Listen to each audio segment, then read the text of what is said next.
universal TPMS sensor. Just came in the mail. Had a couple of these, and ended up getting the new model.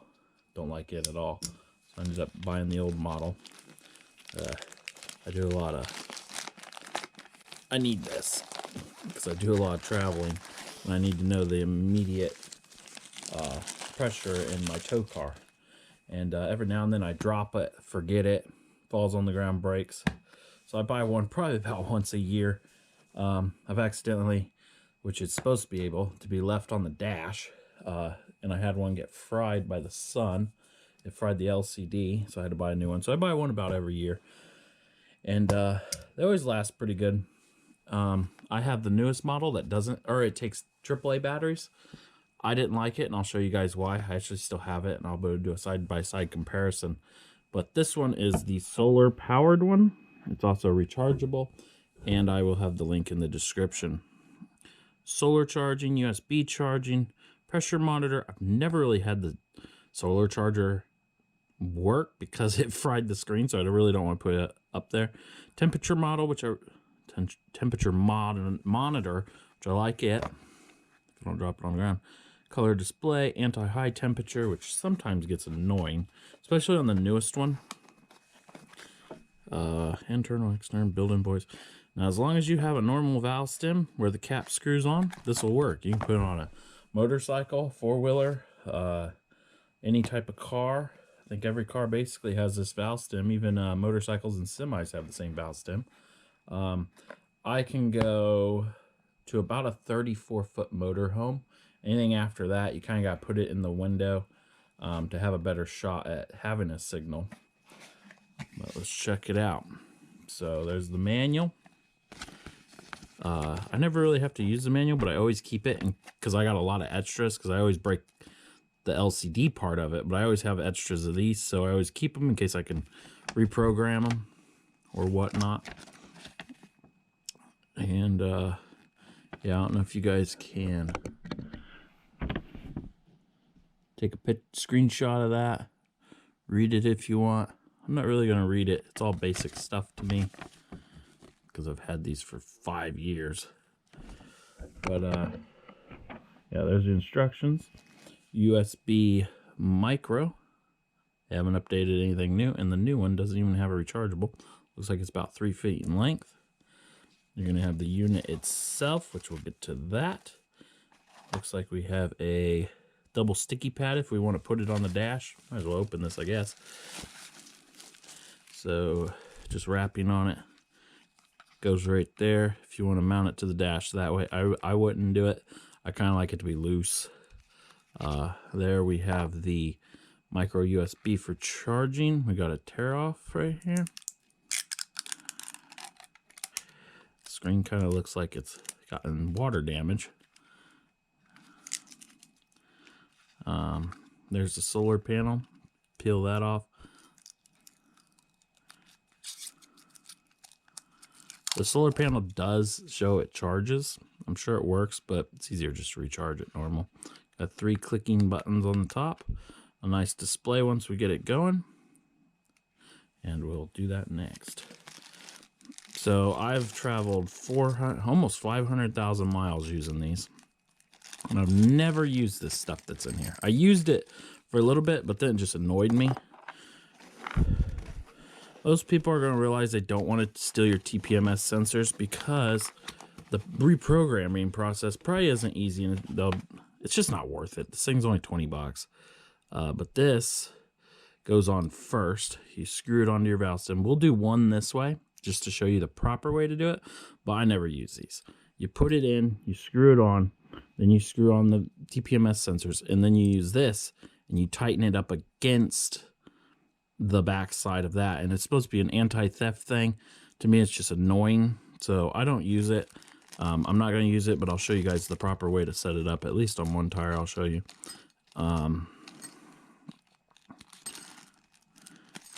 Now, I've never had them fly off. You screw them on just a little bit tight to where you feel them, but there's 2 types of these, and I'm pretty sure the bad style isn't produced anymore because I don't see them on eBay or anything. But, oh, and the reason I don't buy like a $200 one is because this fits perfectly in the dash when I drive them. And I like this, and every now and then I'll accidentally leave it in there, and I can't be doing that with an expensive unit. But now on these, they say front right, and each one of them says where they go. If you look in here, that's black. That is actually spongy material, and that seals really good, the black. I had a set that was red down in there. The red was actually plastic, which sealed up, but as you screwed it on, it would push your valve stem against the plastic, no problem, but after you took it off to re-air your tire and you'd pull it in again, it'd just keep pushing against that plastic. And it eventually made your valve stem a knife, and it cut the plastic, and the valve stem went through the plastic, and within 6 months, these were junk because of that. But what's nice is these are all interchangeable. You can take this out, put it on the next one, but I have not seen that red plastic since. And the black is what you want to look for because that's actually a sponge in there. So we got the front right. I'm just going to pull this out of here. Here we go. Push all these out. We are going to put them on the car. We got front right, front left, FL, right left, rear left, and right rear. And that's where we're going to put them on. Going to power this unit on. It's going to be in Celsius when you first power it on. It does have a bit of juice in it. So I don't go by bar. It's on Celsius and bar. So it's not going to register anything right now, but I'm going to go, I know a little bit about it, but I'm going to push the middle button. Hold it. And it says unit.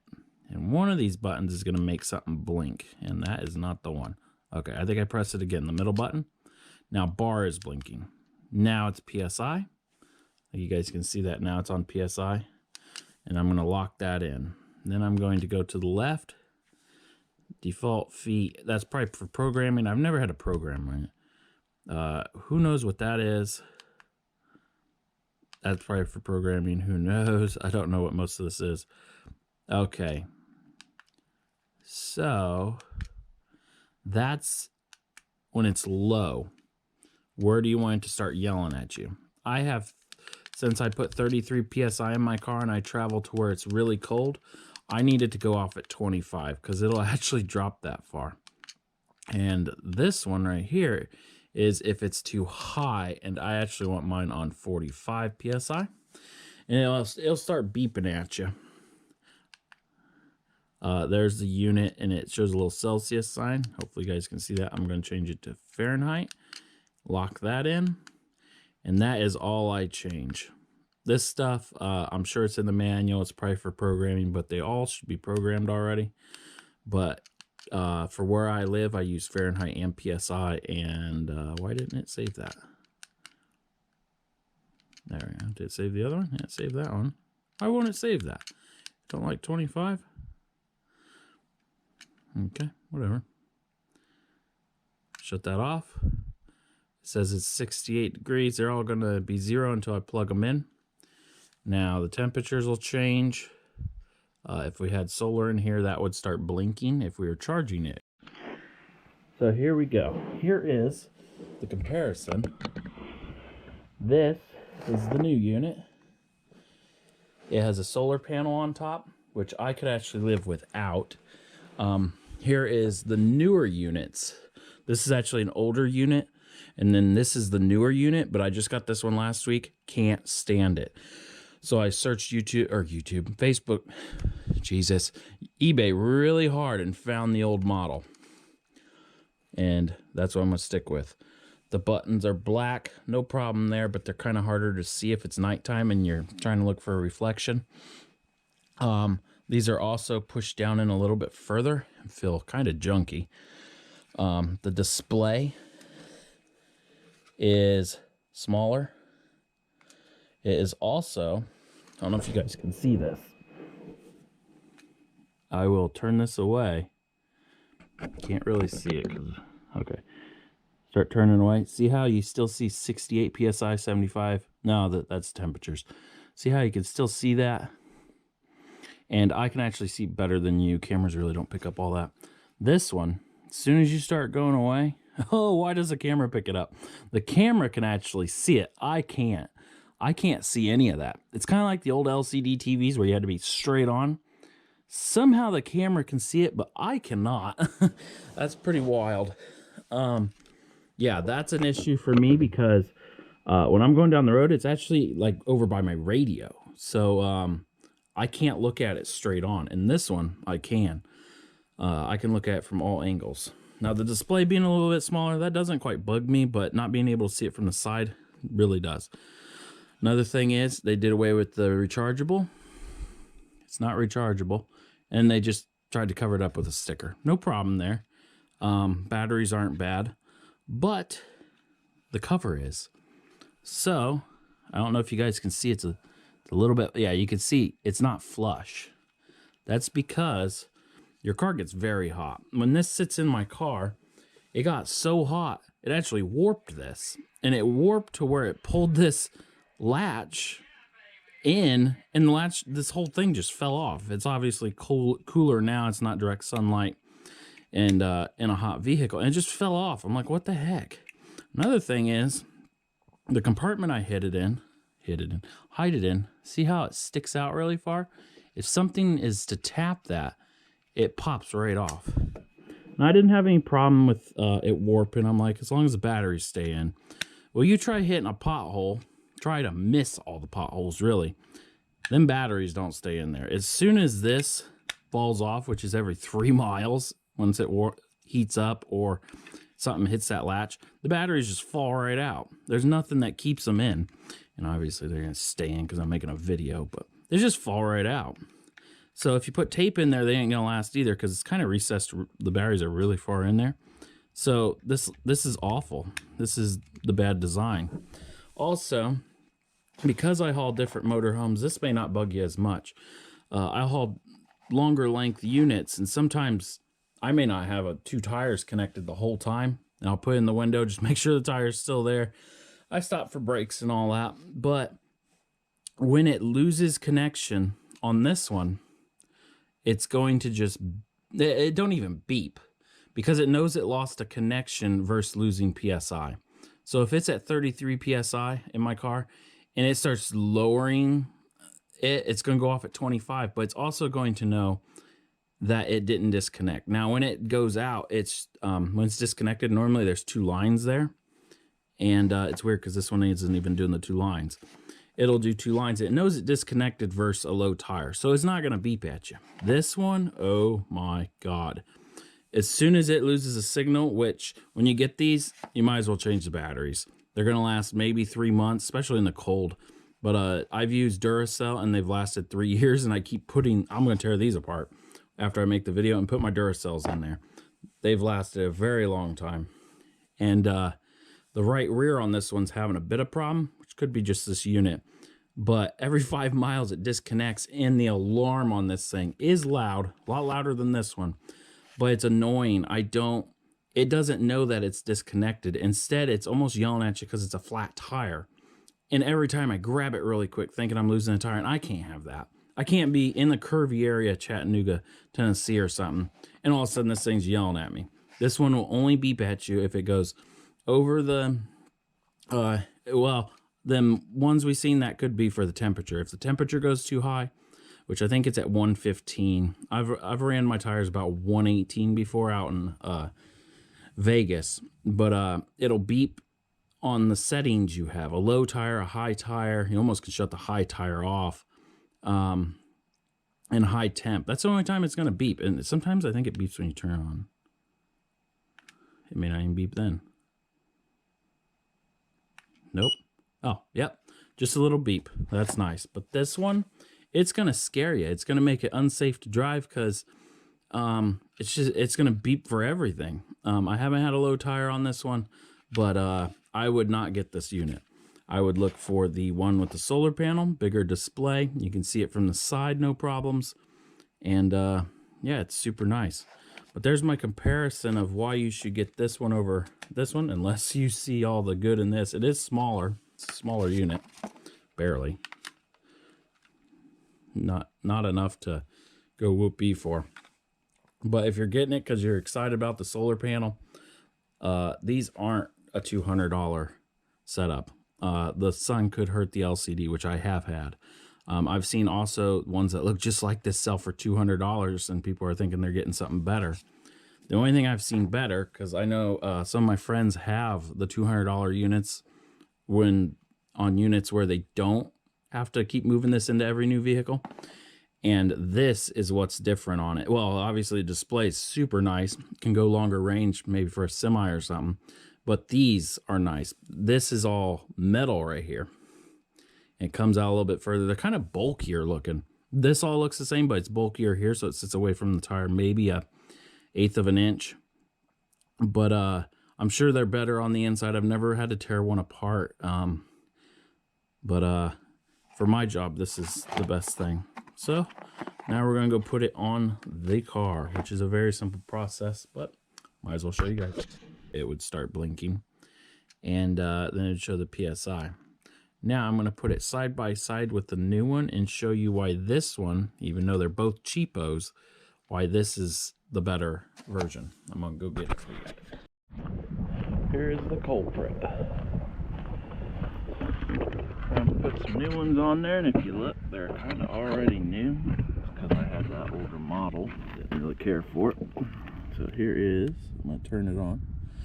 Also, I'm in some good sun right now, and when you're in the sun, the display lights up a little bit better. I don't know if you guys can see that. We'll do a tire where you can see.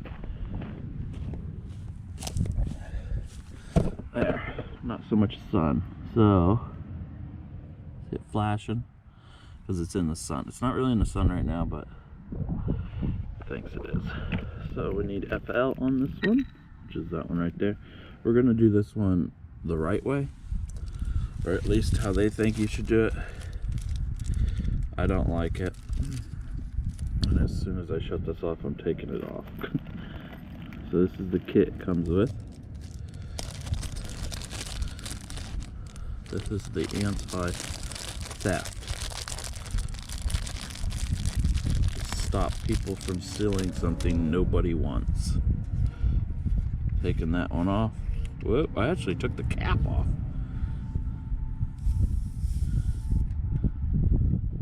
This is my old one.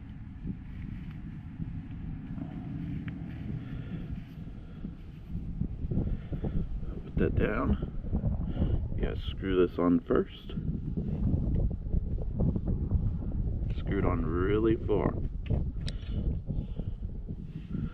As far as it'll go, basically, because when this screws on, and then you're going to twist it the other way, which I tightened mine too far.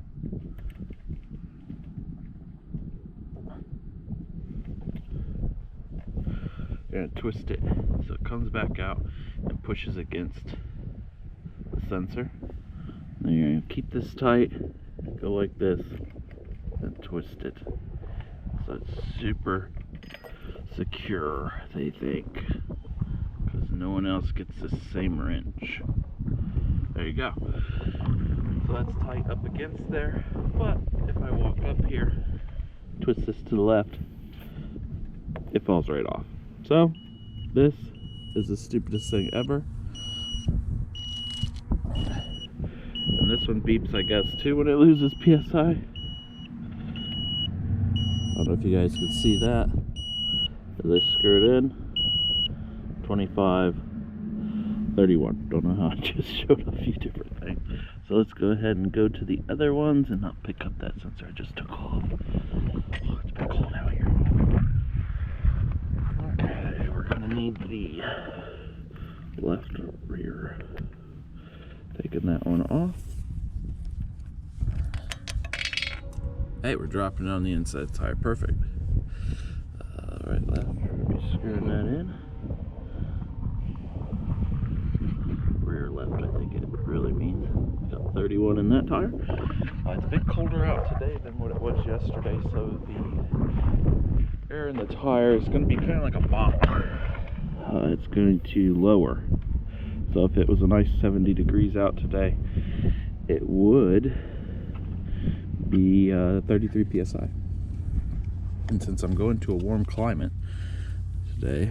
I'm not going to put air in it because there'll be too much air. Just screwed it in. That one's at 32 psi. It also updated, if you could see, the temperatures. 50 degrees, and 59 in the sun. So the sun is upping the temperature of the tire by almost 10 degrees. And then I'm putting this one on. That'll be the final one.